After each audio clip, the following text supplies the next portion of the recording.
Good morning, everyone. Welcome to the Infinity Fast Forward webinar series on this beautiful February day. I appreciate you all taking some time out to join us this morning. My name's Steve Kessler, and I'll be the host for the program today. We have a really important bunch of information to share with you all today. We're going to talk about some proposed safety score changes from FMCSA. We all love the CSA program, and I say that with a grain of salt. But I think there's some changes coming up that could be beneficial to our trucking companies out there. So we're going to ask our guests today to kind of walk us through some of these proposed changes, and hopefully we'll understand how that's going to impact us in our business. Before we get started introducing our presenters, I did want to let everybody know that we've got a large group that's joined today. We have everyone that's logged in is muted, so we can't hear you. So you have the ability to use the chat box, which is in the tray there, if you want to make a comment or communicate with us. You could also use the Q&A box if you have a question that you'd like to pose. We'll see that here on our end and be able to respond to those. So I'm going to go ahead and get started. Also joining us today is our co-host, Mark Ray. Mark joins us for most all of our webinars. He's an industry veteran executive from the trucking industry, and is a certified director of safety, and is involved in a lot of safety initiatives around the country. So Mark, what do you think about our topic today? Well, I'm looking forward to this. We started this program back in 2010. Certainly not a perfect program, but I'm very glad to see that there's some ongoing efforts to make improvements that we're excited about. As everyone knows, these numbers, these scores are used to make very important decisions by shippers, drivers, plaintiffs' attorneys, and of course our friends in the insurance industry. So let's get started. I'm anxious to see what the changes are. Great. Hey, everybody out there, do me a favor. Why don't you jump on the chat and let us know who you are, where you are, and who you're with. That way we'll have some idea who's out there. So while you all are doing that, let me introduce our guest presenter today. I want to introduce everyone here to Craig Lack. Craig is actually the founder of Carrier Software and also the co-founder of MCIEF, which is the Motor Carrier Insurance Education Foundation. Craig specializes in dealing with CSA data. He has an extensive background in computer science and data analytics, and he really enjoys developing CSA-based solutions for motor carriers, insurance companies, and brokers. With extensive experience in analyzing CSA data, Craig has helped motor carriers improve their CSA performance and operational efficiency.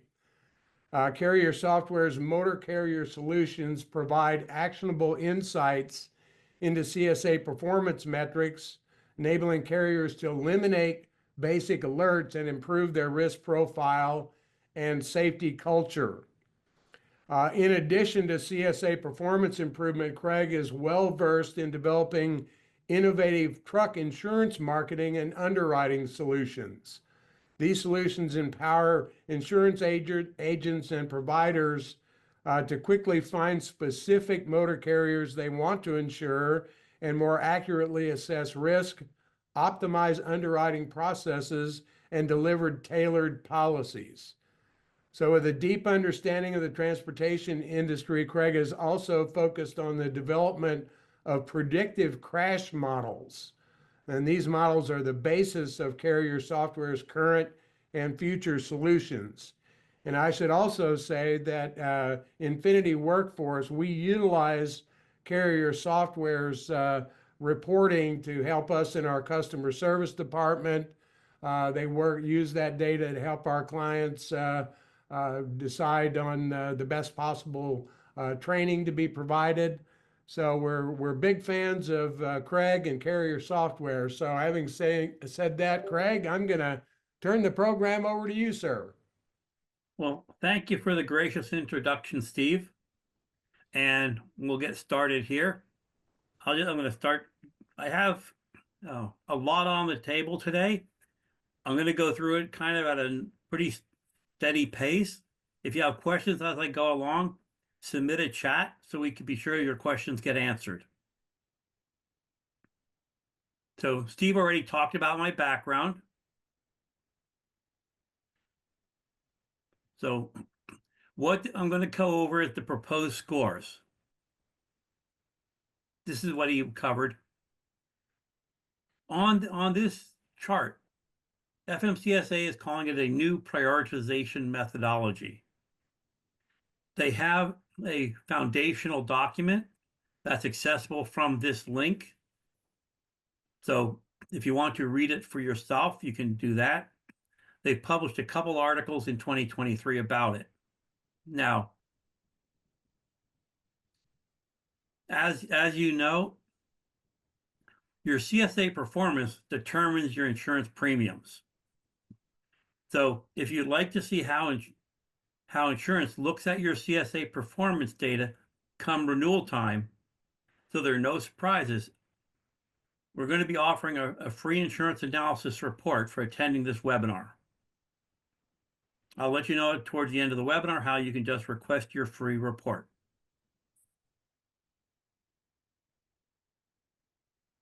Now, why is FMCSA making this change? Back in 2015, Congress passed an act to say that the current CSA scores were unfair and not doing a very good job at predicting high-risk motor carriers. I think everybody on this webinar would agree there's something unfair about the current basic scores system.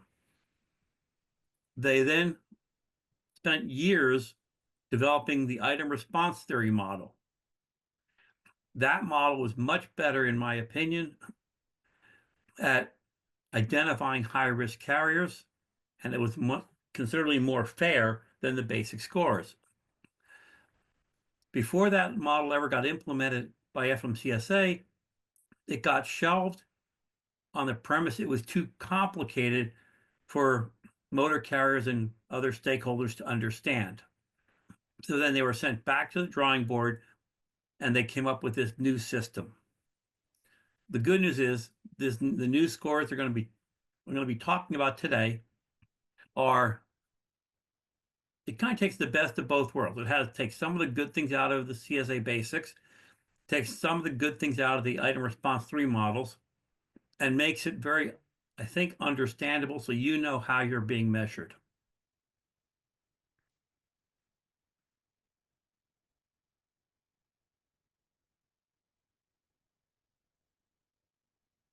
Now, some of the things that are going to change or that are under the current methodology, it's going to increase, in most cases, the number of motor carriers that are being prioritized for intervention. So more motor carriers will have more alerts.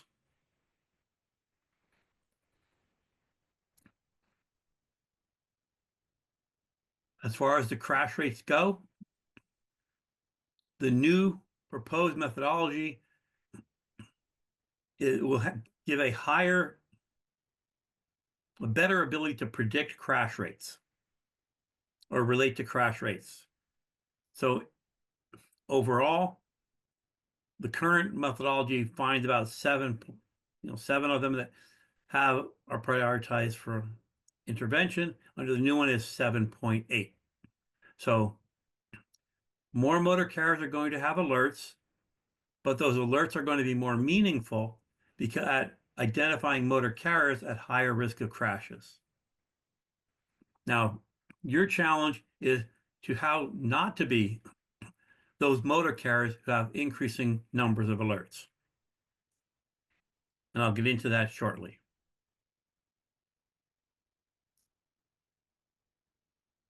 this is what I just said, but basically it's the proposed change of 3% motor carriers, 3% more motor carriers will be prioritized for intervention. The changes would have a crash rate 10% higher than the current methodology. And that the bottom line is you need to focus on eliminating CSA violations more now than ever.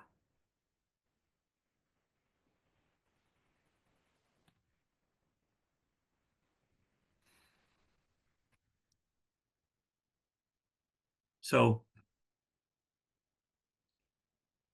what is changing? The basics, the term basics is being redefined as compliance categories. There's a big reduction in number of possible violations, as well as the severity points. A couple of alert thresholds are changing, as well as the safety event groups. Now, about this whole implementation plan, FMCSA has not provided any date as to when it will go live, other than to say it's in the coming months.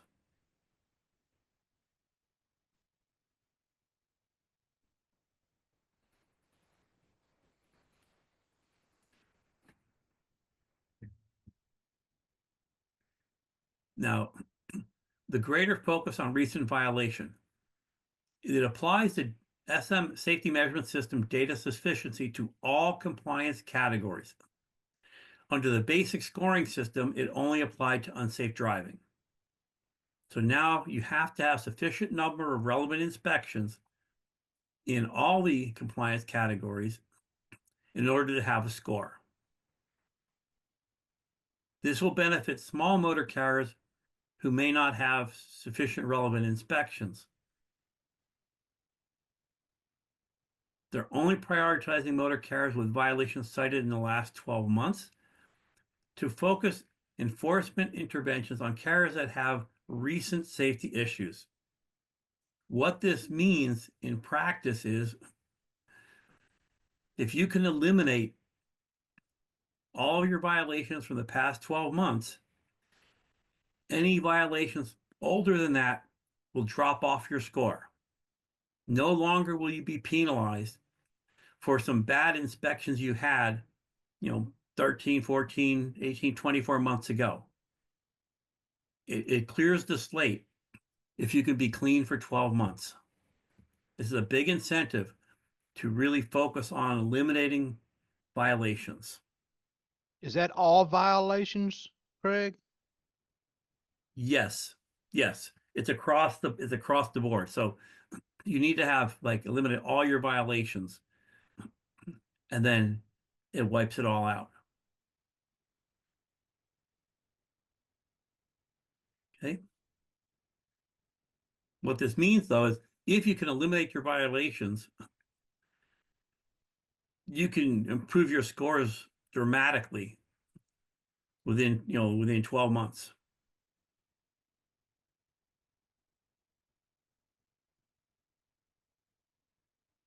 Now, as I said, the basics become compliance categories.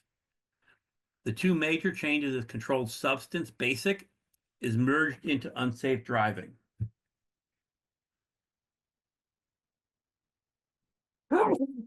Excuse me, sorry. Vehicle maintenance is split into two safety categories, and here's what it looks like. Excuse me. So controlled substance is going to be put into unsafe driving, and vehicle maintenance now will become both vehicle maintenance, which is the shop type of problems like a cracked frame and things, and driver observed. The motivation behind this is that they want to isolate where the vehicle maintenance problems are coming from, to know, is it the shop or is it the driver and the driver's training? So I think this delineation will be very beneficial rather than just saying I have violations. Now, as you know, the current basic system, it does say if a violation is from the driver or not, but this is really going to go further at pointing that out.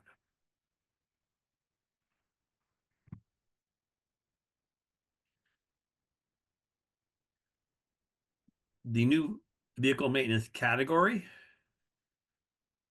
for driver observed is driver violations that should be observed by a driver as part of a pre-trip inspection or detected by a level 2 walk-around roadside inspection. The vehicle maintenance, they're calling it other, which is really the shop, are all other violations.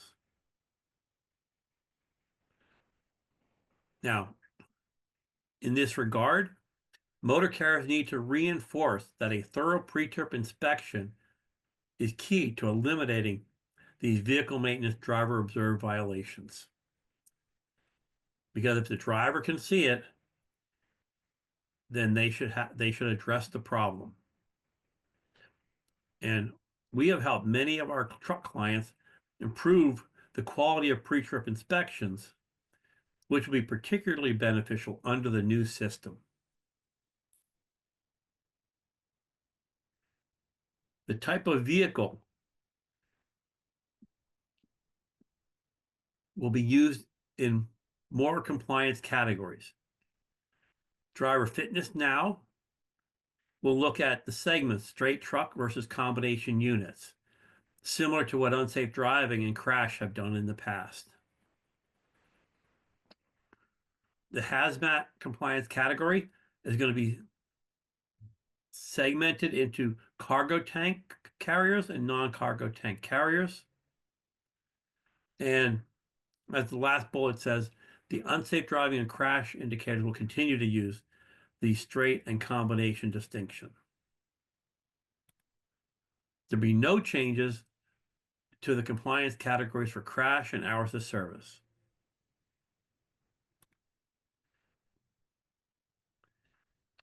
Another change is the alert threshold. The driver fitness alert threshold is going to go from 80% to 90%.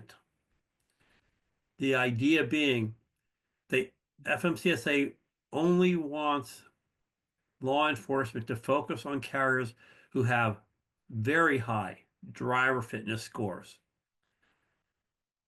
And so by raising the threshold, you could be at 89% and you will no longer have an alert for driver fitness. Now, that's not the objective. You want to be going in the other direction.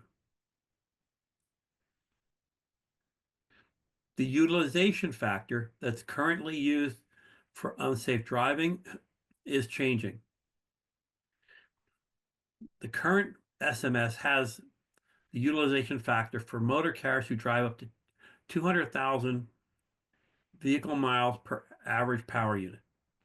If you recall, the average power unit is a weighted average over the past 18 months. Under the new system, they're raising that limit to 250,000 vehicle miles traveled per average power unit to more accurately reflect carrier data.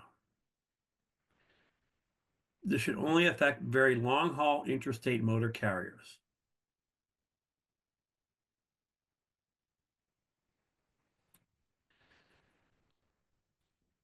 I added this slide as a reminder. The Crash Preventability Determination Program,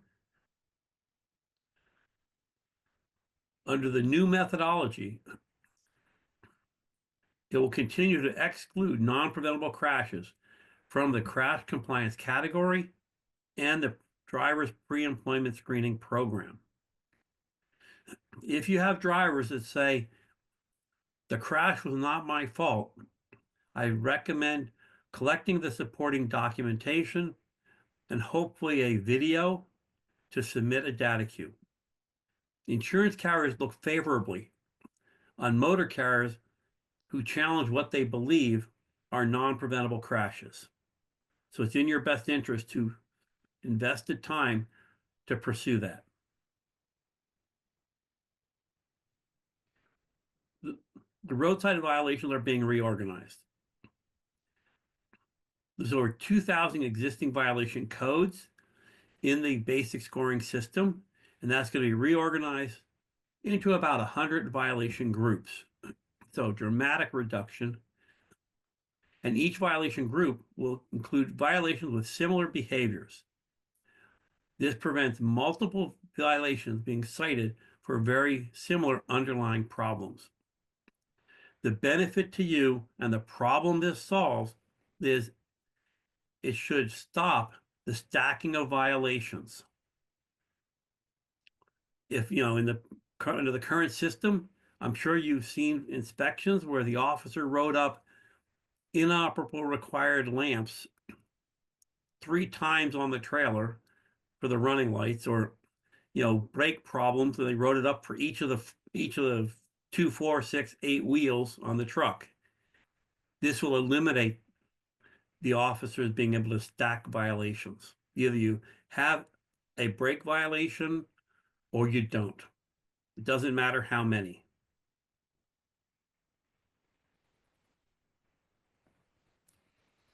Now, the number of roadside inspections in the safety measurement system versus the new methodology is shown here.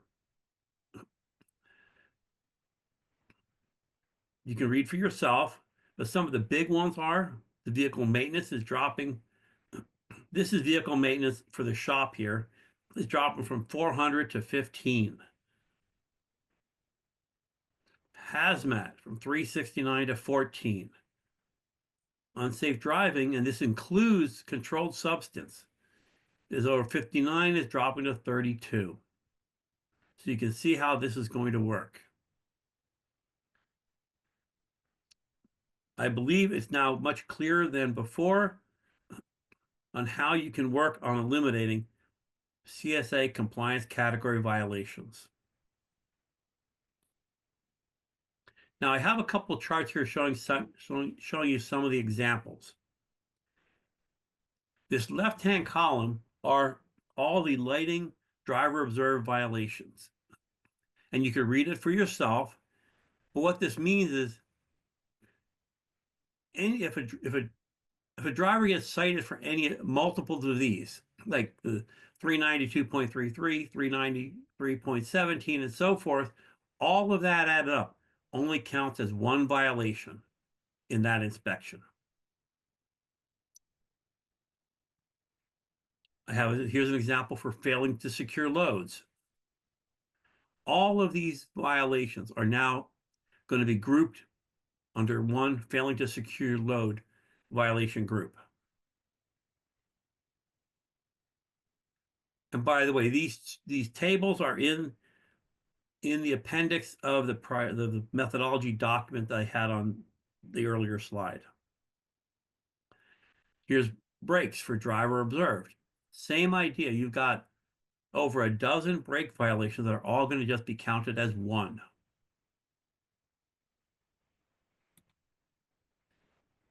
Same thing with reflective sheeting, the same idea. Here's 10 or 12, they're all going to be counted as one.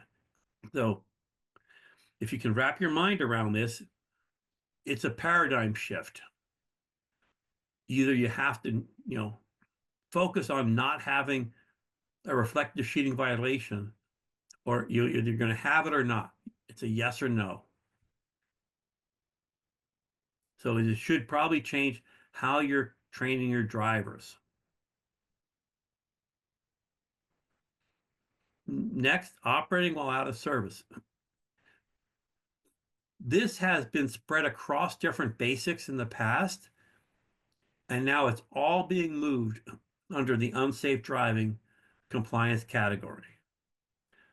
The rationale is that if you're operating while out of service, you shouldn't be on the road, and that's an unsafe driving concern. So these controlled substance ones, the hours of service, the vehicle maintenance, are all going to be moved into the unsafe driving.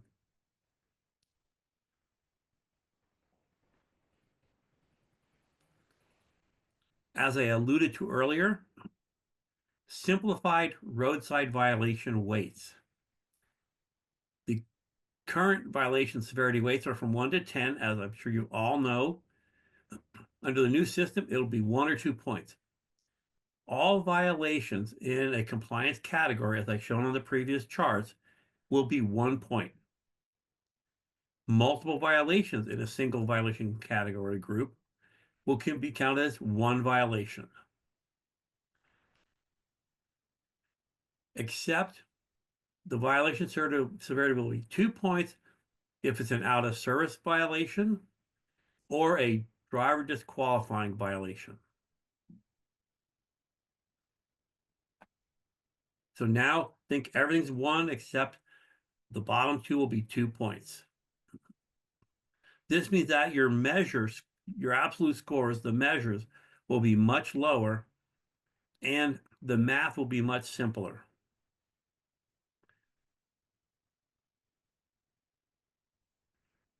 Now, this is where it gets a little bit more challenging for me to explain. I'll do my best, but there's changes to how the percent ranks are determined.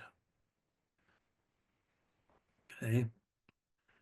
The problem with the basic scores that has been noted for over a decade is if a motor carrier changes from one safety event group to the next, their scores will jump up or down depending on the direction of the movement.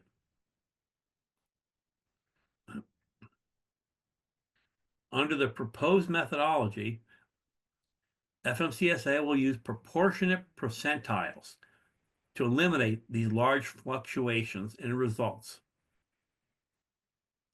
Now, what is a proportionate percentile? And I have an example here to try and demonstrate it. It's going to use the exact number of relevant inspections to assign a percentile to a motor carrier, no longer relying on the discrete cutoffs established by the safety event groups. It's a continuum. Hopefully, this will solve the problem of jumping between safety event groups. Now, here's my example. This is an example I made up, it's artificial, for an hours of service safety event group. The number of relevant inspections are shown here. If you have between 3 and 10 inspections, you'd be in safety event group 1, 11 to 20, you'd be in 2, and so forth.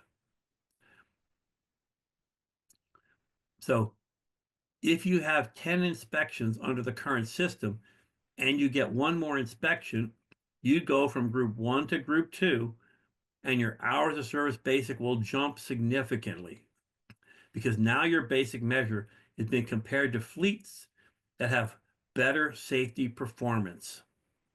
As you go up in safety event group, the average basic measure scores get lower and lower. So when you go from here to here, whatever score you had here is going to become worse on a relative ranking in this group. Greg, are those annualized inspections? Yeah, the number of relevant inspections has to do with the inspection level, but it's over the past 24 months. That's 2 years. Yeah.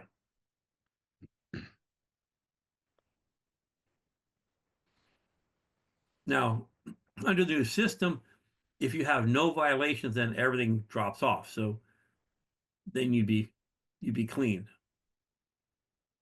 So I'll try to explain how the math works.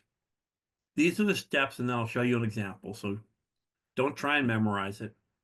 But what they're going to do is, here, for review, the relevant inspections for drivers is levels 1, 2, 3, and 6. For vehicles, it's 1, 2, 5, and 6. Just if you forgot what those were. They're going to look at the truck company's basic measures as if they're in the lower safety event group and see what that rank would be.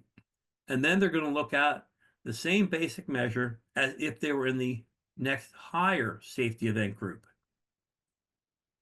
And then they're going to calculate those percent ranks. That's what step 4 is here.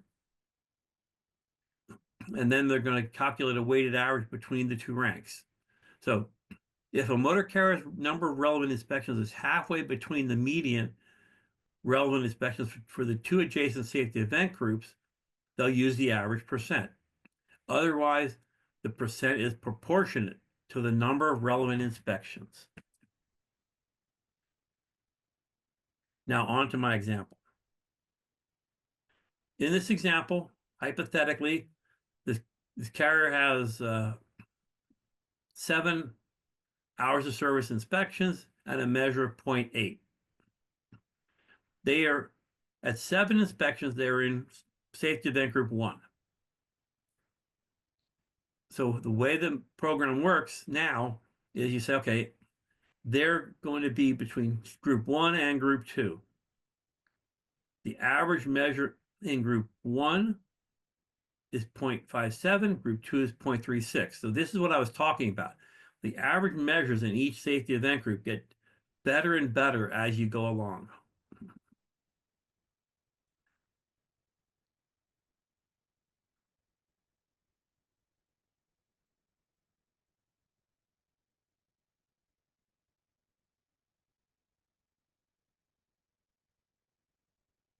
So here, so safety event group 1, if this motor carrier is at 0.8, they're falling somewhere between, they have 7 relevant inspections, somewhere between this 5 and this 14. 5 being the medium of the lower group, 14 being the medium of the higher group. The proportionality factor is the ratio where these fit. So here, the difference between 7 to 5 is 2. The distance from 14 to 5 is 9. You divide those and you get 0.22. What that's telling you is with 7 relevant inspections, they'll be 22% of the way between the lower safety event group basic score or compliance score and the upper one. So now you calculate what their basic percent would be if this 0.8 was part of safety event group 1, and then if this 0.8 was part of safety event group 2. That's what I'm showing here with this equation. If they were in safety event group 1,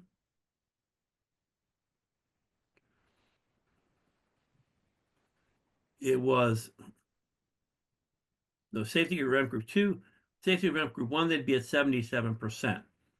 Safety event group 2, if they were in that group, it would be 87. So you take the difference times 0.22 and then add it to the 77% of the lower safety event group, and you're at 79%. So in this case, their score would not be based on just safety event group 1 or safety event group 2. It's going to be 22% between what their basic percentages would be if they were in group 1 versus group 2. That's why it's called proportionate percentile. The good news is FMCSA already did the math. You can log into your portal account and see what your company's new proposed compliance category scores are. The other good news part of this is, as a motor carrier gets 1 more inspection, this 7 becomes 8, 9, 10, and then 11. When this hits 11, no longer are you going to jump from this group to that group overnight. It's going to gradually go from 22%, 24, 25, etc. And your score will change gradually as you add relevant inspections. Okay. Now, what to expect with the new scores? Some motor carriers will see small changes in their basic scores. Some will see a significant decrease. Oh, it's not basics. We'll see a significant decrease in their compliance scores. And some will see significant increases over what you currently have. So regardless of the new changes, understanding your CSA performance and taking action is still key. Okay, remember that being right below the threshold is not good enough. your goal should be to eliminate all your violations. And there are many advantages to this. One is being that you'll get improved insurance costs. Better CSA performance can help you gain new customers, and safer motor carriers are more profitable. So there's a lot of incentives here to take this seriously and make the necessary proactive changes. Now, what you can do to prepare. I think I already mentioned this one, but you can log into the portal and view your data. You can follow notices from FMCSA as to when the basic scores will phase out and the new compliance categories will be coming in. And one thing that we have found advantageous for our trucking clients is find a third-party service to assist with CSA performance improvements. An external set of eyes can help you see the forest through the trees. We're not bogged down with all the daily firefighting that a motor carrier has to deal with. So we can actually provide good insights in short order. And we've helped many motor carriers just like you, from a few power units to over 20,000 power units. So I'm confident we can help you eliminate CSA violations, improve your performance, and create a positive safety culture. All of these will improve your bottom line. Now, to the complementary insurance analysis. This is just an image. It's not intended that you can actually read it. But if you'd like to see how insurance carriers looks at your CSA performance data at renewal time, so there are no surprises, ask for your free insurance analysis report for attending this webinar.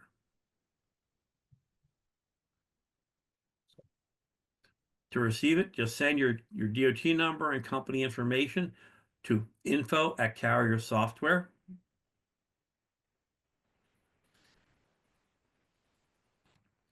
And with that, I'm going to open up and say time for questions. Great, Craig, thank you. We do have some questions here. First question is, so will all speeding violations be 1 point, no matter how far over? Yes. That's how I understood it too. So, Either you're speeding or you're not. or you're not. So they're kind of making every speeding violation has the same weight. And if you, and if you're speeding and get put out of service, it's a 2. Correct. Gotcha. Here's another question. Does hours of service and crashes stay on for 24 months?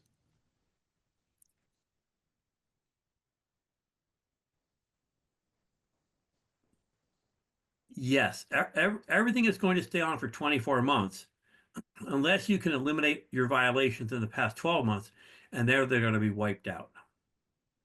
Okay. Here's a comment. If their issue was that they felt the old current methodology wasn't fair, how does a new methodology that puts more carriers in prioritized status make things more fair? That's an excellent question. I'm not sure I'm qualified to answer it. But I think what they're saying is the new methodology is eliminating some of the complaints about the old system.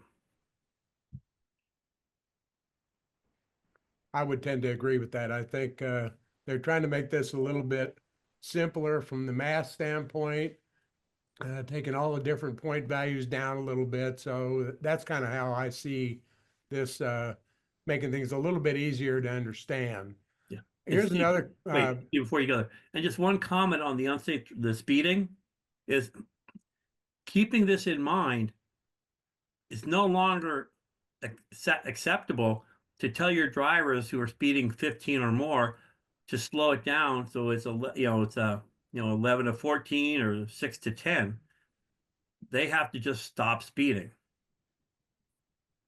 You have to eliminate that violation completely. Yes. Yeah. And here's a question, I believe it's been answered. Will everything be based on a 12-month time frame now instead of 24? No, the scores are still based on 24 months. Right. However, if you don't have any violations in the last 12 months, anything older than that will be zeroed out. All right. This should help motor carriers who have worked hard to improve their safety performance over the past year and yet have some bad events from more than a year ago. Okay. This interesting question. Will there be a vehicle maintenance graph or chart that shows what violations fall to driver versus company? Yes, the prioritization document that was on, I think, like the second or third slide, actually has tables that show which vehicle maintenance violations are on the shop and which are on the driver. Okay. Real quick, somebody's asking, could you please put up the slide where we need to reach out for our complimentary insurance analysis? There you go. Yeah. Perfect. Very good. Great information. Let me check to see if there are any other questions that have come in. One thing that I see kind of totally coming out of these changes that are coming in is the focus on eliminating violations has to be extreme. I mean, you really need to try to eliminate every possible violation. So I think obviously one of the best ways to do that, and this kind of from our side here, is training about the different violations becomes very important. And I wanted to pop up a little poll question here. If you're interested in how we might be able to help you with training to reduce some of those violations, you can respond to the little poll question here also. And I needed to remind everyone that if you're a certified director of safety under the NAPME program, this webinar does provide a quarter of a point towards recertification. So please let us know who of you there would need a certificate, and we'll make sure we get those sent out to you. So, Mark, did you have any other comments or questions? No, I just want to emphasize that the pre-trip inspection becomes a very high priority, and there's big benefits in training our drivers. Steve, we have a complete suite of CSA pre-trip content that can be available as soon as this afternoon. I don't think we have any content on proportional percentile calculations quite yet. That's a little heavy, but the basic, Craig, if I'm not mistaken, is a solid pre-trip inspection can certainly favor the new system. Correct. And it has to be thorough. Thorough, yes, and Yeah. and any maintenance violation, driver related, of course, will be separated. But boy, this is a lot to swallow. And any guess when it might become effective? Well, it came out, they announced it in spring of 2023. Yeah. And then I think it was in the fall of 2023, they said, I was at a conference and somebody from FMCSA said it's not ready yet. They're waiting for the right time to roll it out. And then, I guess it was a month or two ago, they said the time is coming near. My expectation, unless something changes, it'll be phased in this year. Probably not in the first quarter. It may be typically like in the third quarter, something around that time. And I'm hoping they give a grace period where both scores will be running in parallel before they all of a sudden change your motor carrier's alerts from the old system to the new system. But the time to exchange this information with your driver staff is now.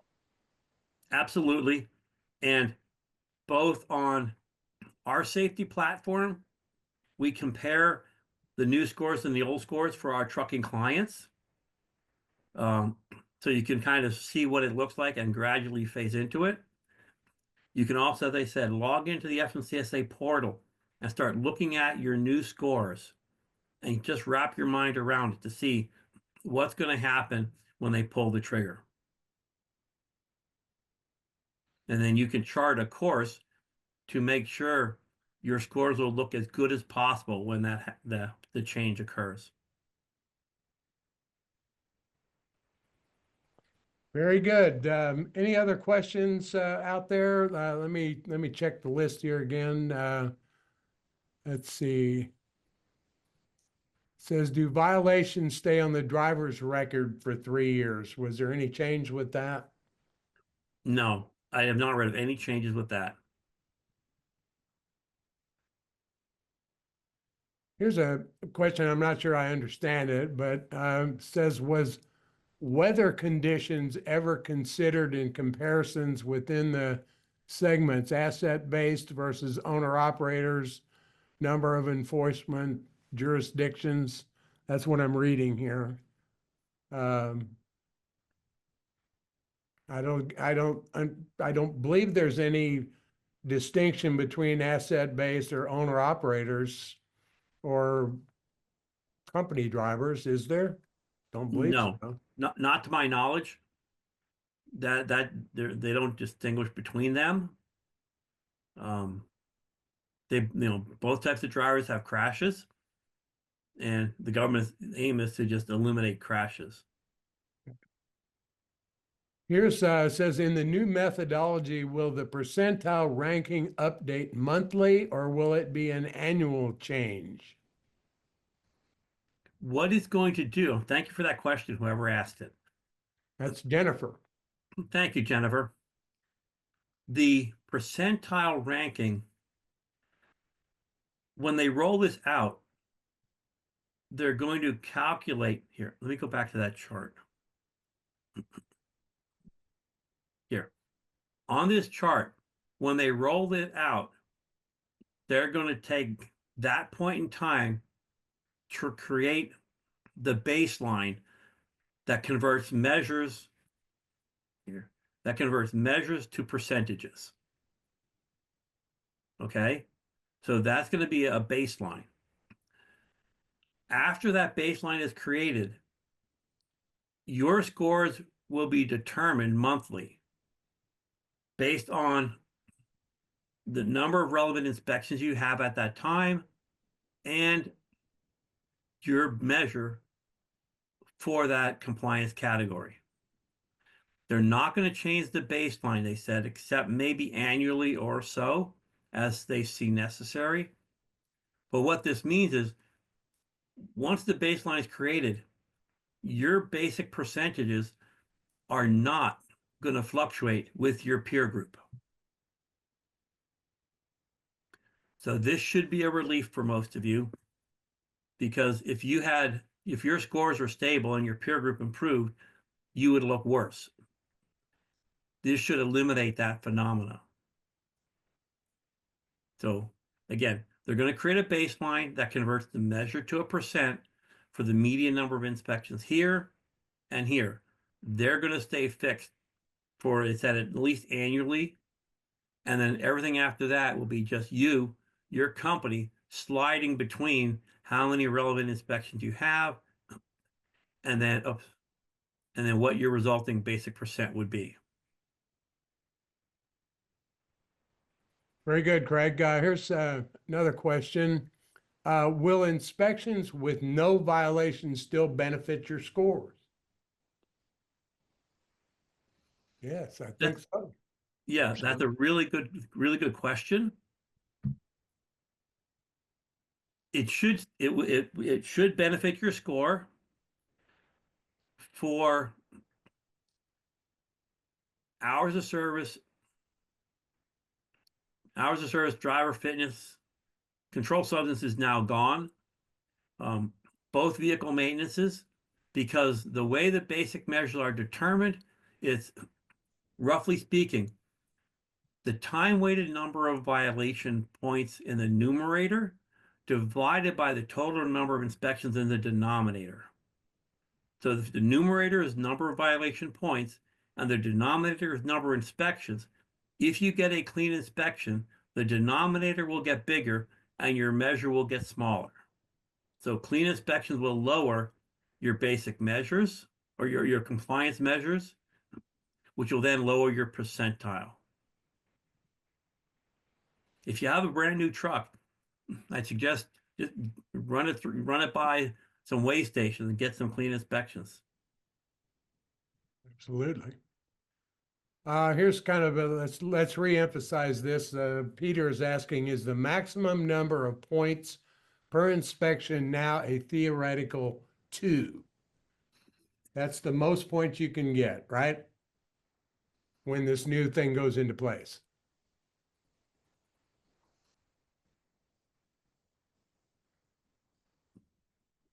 For a specific compliance category, let me go here.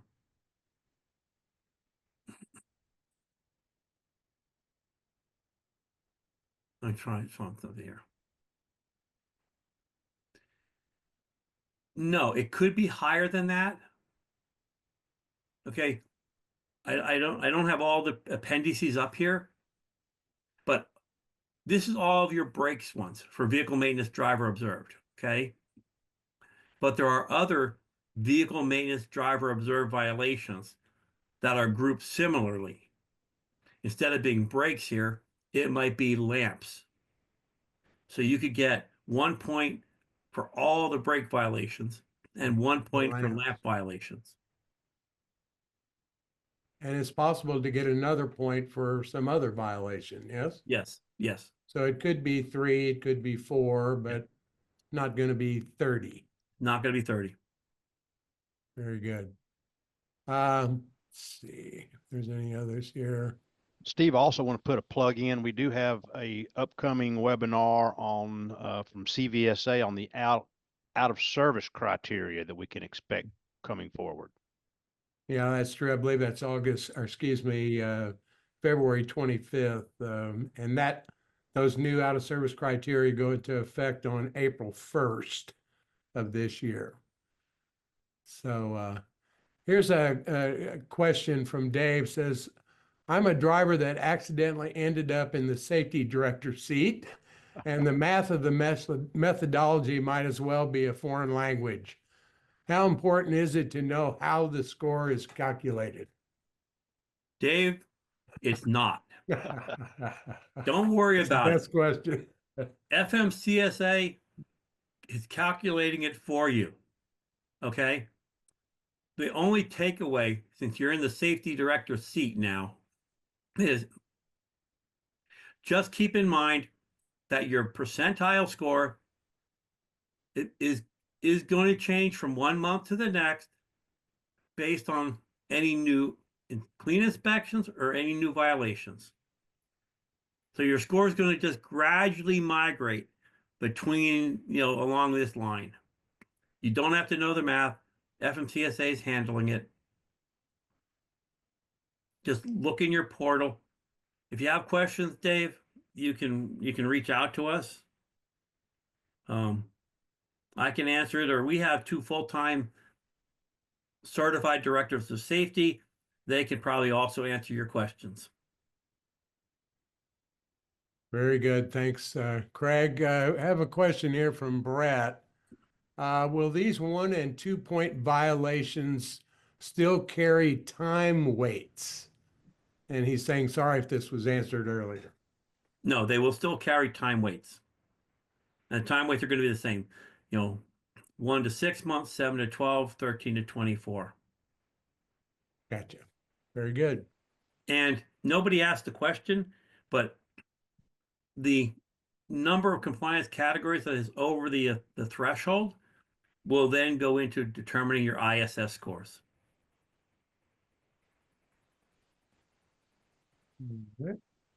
I don't know if you can answer this or not, Craig. It says, does the federal government have any of these changes on hold? Maybe. Well, it's been, a decade in the making. So I think they're under some pressure to make a change because the CSA basics from 2011 and 12, they've tweaked that many times and it's still not very good. Yeah, and the FMCSA is notorious for announcing things and then you don't hear from them for a while, and it seems like they're always way behind what they say at the beginning. So it's a little hard to say, but I've gotten the impression that they will be making these changes sometime during this year. That's what I think they're going to do. Yes, I would agree. That's because this has just all sort of come to the surface recently and was one of the reasons why we decided to have a little program about this to kind of help people anticipate what's coming and perhaps put some things in place to sort of hit the ground running when these changes do come in. Let's see. One last question. I think we're pretty much close to our hour limit here. Do speeding violations still start at 6 miles per hour over the speed limit? In other words, are they given an okay on the 1 to 5 over? I'd have to check the proposed documentation, but I sure would hope they would. I If would you- think, Yeah. as a general rule, law enforcement is going to give people that 5 miles most of the time. Correct. So, Yeah, whoever asked it, check out the methodology document that you can find on the FMCSA websites. they should have complete lists and charts of all these different things, right? Yep, Very good. they do. Awesome. Well, one last reminder to everybody out there that this webinar was recorded. Everybody that registered or attended in person will receive an email from us with a link to this replay. So you can watch it again. You can share it with some folks that weren't able to join us today. But I think there's some positive changes that are coming. People have requested some of these changes be made for quite a while. And I'm hoping this has the right impact in the business. And I think if nothing else, it's going to make us pay real close attention to minimizing the violations as much as possible. Bottom line here is if you don't have any violations, you don't really have anything to worry about. So I think we'll have to focus heavily on proper training and paying attention to our violations and making sure we understand what's going on out there. So that being said, let me see if there are any last questions. I think we've covered pretty much all of the questions. So Craig, let me thank you for your information and your efforts here. I'm hoping people will reach out to you, Craig, if they have further questions. And we do thank all of you for joining us on the program today. So look forward to the next program, which I think is going to be February 25th. You'll get an invite and we'll get some updates out to everybody on the new out of service criteria that'll start in the spring in April. So thank you all for joining us. Craig, thank you much. Mark, thank you. And with that, we will end the webinar. So thank you all very much. Thank you, Craig. Thank you, everybody. Have a good day.